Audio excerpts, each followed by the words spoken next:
নমস্কার বন্ধুরা, সম্পাস ভ্যারাইটি ব্লগে আপনাদের সবাইকে স্বাগত। তাহলে চলুন, সকাল সকাল আবার চলে এসেছি আপনাদের সামনে। এখন সকালের খাবার রেডি করব। আজ সকালে দারুণ একটি রেসিপি করব। সকালে কি রেসিপি করছি ওটাই আপনাদের সামনে তুলে ধরবো। আর দুপুরে রান্না তো আছে, আগে সকালের খাবারটা রেডি করে নিই। তাহলে সব কেটে কুটে রেডি করে নিয়েছি, এবার খালি বানাবো। তাহলে বন্ধুরা, আমি এখানে একদম পাতলা পাতলা করে আলু কেটে নিয়েছি, একদম সরু সরু দেখুন। আর তার সাথে একদম সরু সরু করে পেঁয়াজ আর কিছু কাঁচা লঙ্কা কুচিয়ে নিয়েছি। এবার আমি এগুলো বড় একটা পাত্র নিয়ে নিয়েছি। এবার এগুলো আমি একসাথে সব নিয়ে নেব। আলু, তারপর পেঁয়াজ, কাঁচা লঙ্কা সবটাই একসাথে নিয়ে নেব। আর আলুর পরিমাণ যতটা, ঠিক পেঁয়াজের পরিমাণও ততটাই, দুটোই সমান নিয়েছি। আর ঝালটা পরিমাণ মতো, যে যতটা খাবে ঠিক ওই বুঝে ঝালটা। আমি এখানে 7-8টা কাঁচা লঙ্কা দিয়েছি। এবার আমি এখানে একটু সুজি দিয়ে দেব।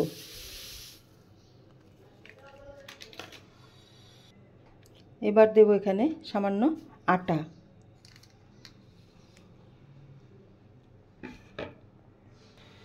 এবার দেব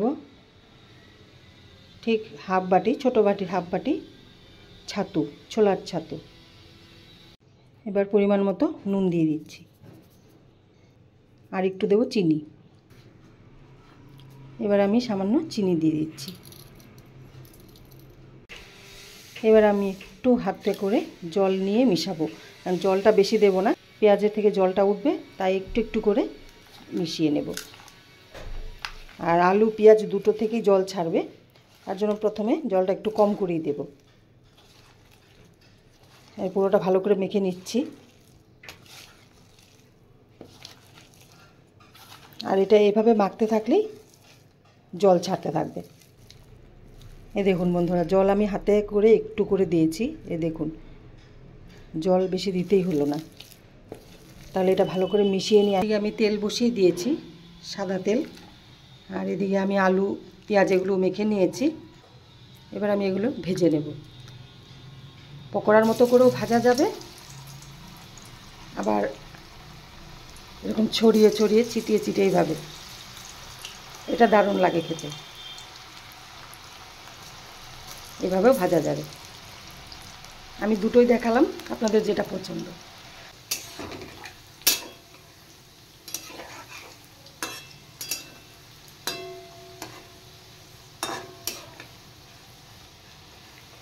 তাহলে এইভাবে আমি আলুগুলো ভেজে নেব। এই দেখুন, ভেজে উঠিয়ে নিয়েছি। এইভাবে বড়ার মতো করেও করা যাবে, আর এইভাবে ঝুরি ঝুরি করেও করা যাবে। আমি ঝুরি ঝুরি করেই করব।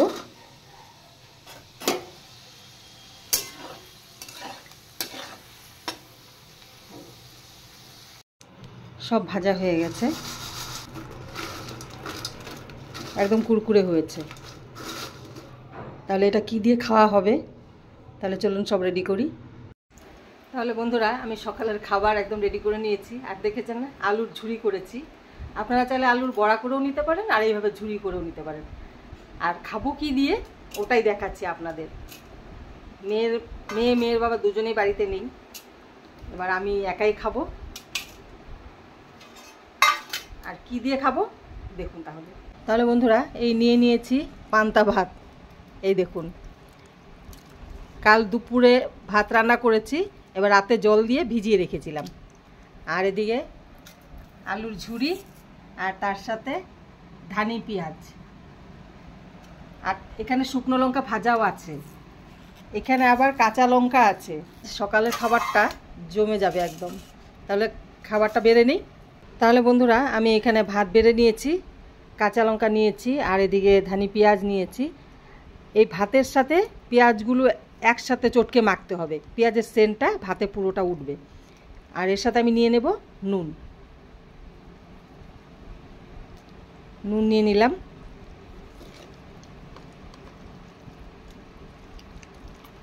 এবার ভাতটা মেখে নেব ভালো করে।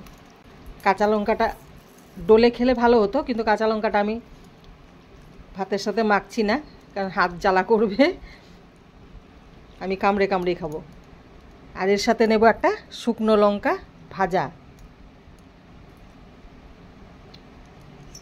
এবার নেব সামান্য আলুর ঝুড়ি। এবার খাওয়া শুরু করি। তাহলে এবার খেয়ে নিই। অনেকদিন পর আবার পান্তা ভাত খাচ্ছি।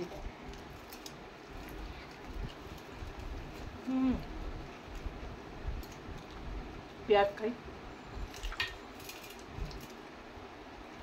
তারপরে শুকনো লঙ্কা,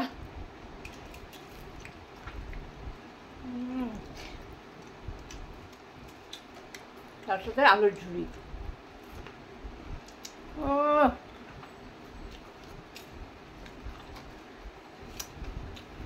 সকালে খাবারটা দারুণ হয়েছে। শুকনো লঙ্কা হেভি ঝাল, আর গরমে পান্তা ভাত খেলে পেটটাও ঠান্ডা থাকে।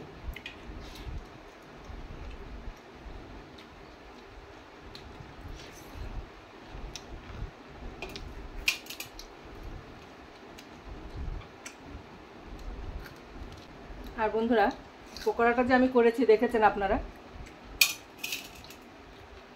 আমি বেসন দিইনি, কিন্তু আটা দিয়েছি, সুজি দিয়েছি, আর তার সাথে দিয়েছি ছাতু, ছোলার ছাতু।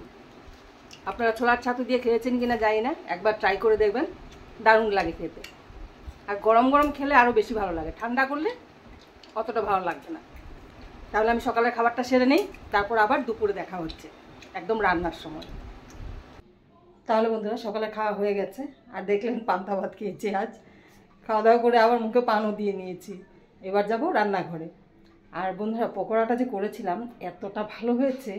আর ছোলার ছাতুর, আমরা তো পরোটা খাই, সেন্টটা কেমন ওঠে আপনারা জানেন। এবার ছোলার ছাতু দিয়ে এইভাবে পকোড়া করে খেয়ে আপনারা একবার দেখবেন, দারুণ সেন্ট ওঠে। পকোড়ার সেন্টটাই আলাদা হয়, খুব ভালো লাগে খেতে। আজ খুব ভালো খেয়েছি সকালের খাবারটা। তাহলে চলুন এবার রান্নাঘরে যাওয়া যাক। বোয়াল মাছ ভেজে টিফিন বক্সে রেখে দিয়েছিলাম ফ্রিজে, এবার ফ্রিজ থেকে বের করে রেখেছি। এবার আলু ফ্রাই করে নেব, আর বোয়াল মাছটা রান্না করবো। আজ রান্না করতেও বেশি দেরি হবে না, কারণ মাছ কাটা, ধোয়া, ভাজা সব করা আছে, শুধু মশলাটা করব আর মাছটা রান্না করব। তাহলে চলুন এবার যে রান্নাঘরে। বন্ধুরা, মাছ তো ফ্রাই করাই আছে, আমি আলু ফ্রাই করে নিচ্ছি।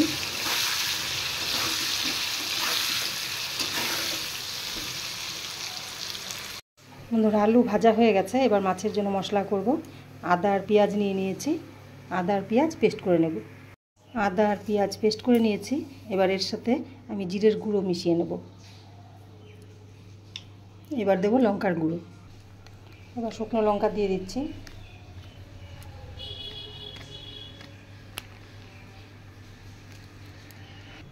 এবার দিয়ে দিচ্ছি নুন, এবার দিচ্ছি হলুদ। এবার একসাথে পুরো মশলাটা মিশিয়ে নেব। আর এদিকে আলু ভেজে উঠিয়ে নিয়েছি, এবার আমি কড়াইয়ে কিছু কুচিয়ে রাখা পেঁয়াজ দিয়ে দেব। এবার আমি তেজপাতা আর গোটা শুকনো লঙ্কা দিয়ে দিলাম। পেঁয়াজ ফ্রাই হয়ে গেছে, এবার আমি মিশিয়ে রাখা মশলাগুলো সব দিয়ে দেব।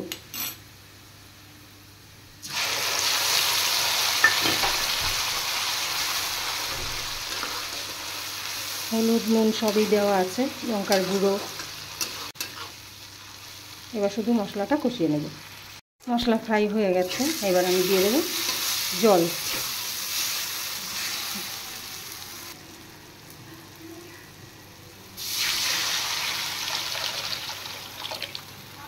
মাছের ঝোল ফুটে গেছে, এবার আমি ভেজে রাখা আলুগুলো দিয়ে দেব, আর তার সাথে দিয়ে দেব ভেজে রাখা মাছ।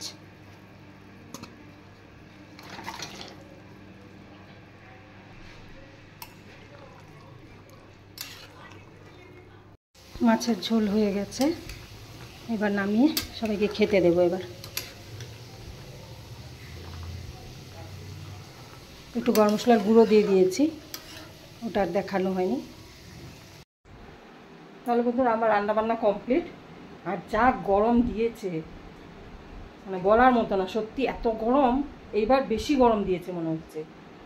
গরমে টিকা যাচ্ছে না রান্নাঘরে, যেভাবে রান্না করে বেরিয়ে এসেছি আর ইচ্ছেই করছে না রান্না করে ঢুকতে। তাহলে দেখেছেন বোয়াল মাছের রেসিপি করেছি, আর বোয়াল মাছ একদম হালকা পাতলা রান্না করেছি আজ। আর আজকের ভিডিও আপনাদের কেমন লাগলো অবশ্যই কমেন্ট করে জানাবেন, আর ভালো লেগে থাকলে অবশ্যই লাইক শেয়ার সাবস্ক্রাইব করবেন। তাহলে দেখা হচ্ছে নতুন আরেকটি ভিডিও নিয়ে। ততক্ষণের জন্য আপনারা ভালো থাকবেন, সুস্থ থাকবেন। টাটা।